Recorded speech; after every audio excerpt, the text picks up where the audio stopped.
कुंती और ब्राह्मण की बातचीत। कुंती बोली, ब्राह्मण, आपको अपने ऊपर आए हुए इस भय से किसी प्रकार विषाद नहीं करना चाहिए। इस परिस्थिति में उस राक्षस से छूटने का उपाय मेरी समझ में आ गया।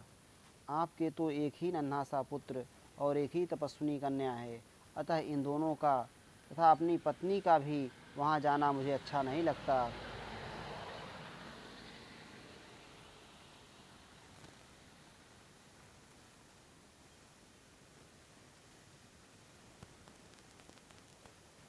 विप्रवर, मेरे 5 पुत्र हैं, उनमें से एक आपके लिए उस पापी राक्षस की बलि सामग्री लेकर जाएगा।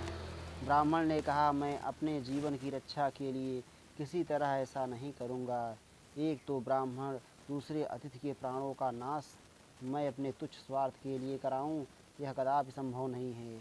ऐसा निंदनीय कार्य नीच और अधर्मी जनता में भी नहीं देखा जाता। उचित तो यह है कि ब्राह्मण के लिए स्वयं अपने को और अपने पुत्र को भी निछावर कर दे।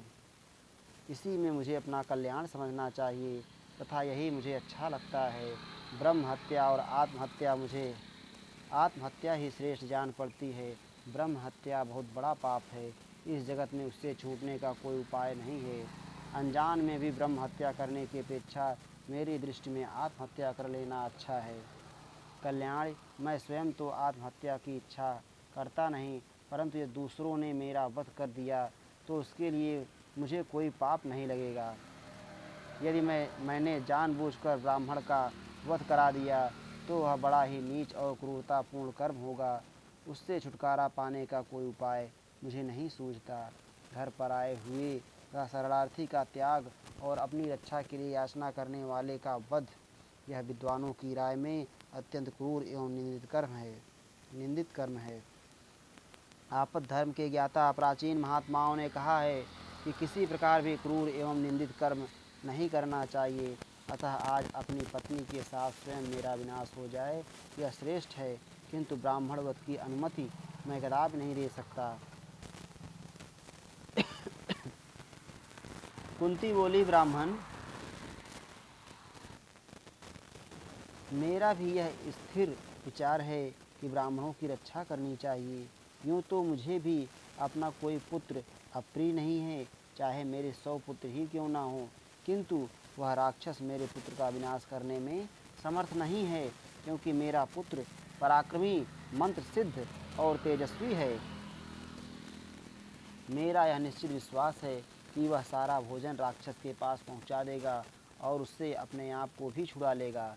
मैंने पहले भी बहुत से बलवान और विशालकाय राक्षस देखे हैं, जो मेरे वीर पुत्र से भिड़कर अपने प्राणों से हाथ धो बैठे हैं। परंतु ब्राह्मण, आपको किसी से भी किसी तरह यह बात कहनी नहीं चाहिए, नहीं तो लोग मंत्र सीखने के लोभ से कौतूहलवश मेरे पुत्रों को तंग करेंगे। यदि मेरा पुत्र गुरु की आज्ञा लिए बिना अपना मंत्र किसी को सिखा देगा तो वह सीखने वाला मनुष्य उस मंत्र से वैसा कार्य नहीं कर सकेगा जैसा मेरा पुत्र कर लेता है। इस विषय में 7 पुरुषों का ऐसा ही मत है। कुंती देवी के यूँ कहने पर पत्नी सहित वह ब्राह्मण बहुत प्रसन्न हुआ और उसने कुंती के अमृत तुल्य जीवनदायक मधुर वचनों की बड़ी प्रशंसा की। तदनंतर कुंती और ब्राह्मण ने मिलकर वायुनंदन भीमसेन से कहा, तुम यह काम कर दो। भीमसेन ने उन दोनों से तथास्तु कहा। इति श्री महाभारते आदि पर्वणि बकवध पर्वणि भीम बकवधांगीकारे खट्यधिक शततमो अध्याय। इस प्रकार श्री महाभारत आदि पर्व के अंतर्गत बकवध पर्व में भीम के द्वारा बकवध की स्वीकृत विषयक 160वां अध्याय पूरा हुआ।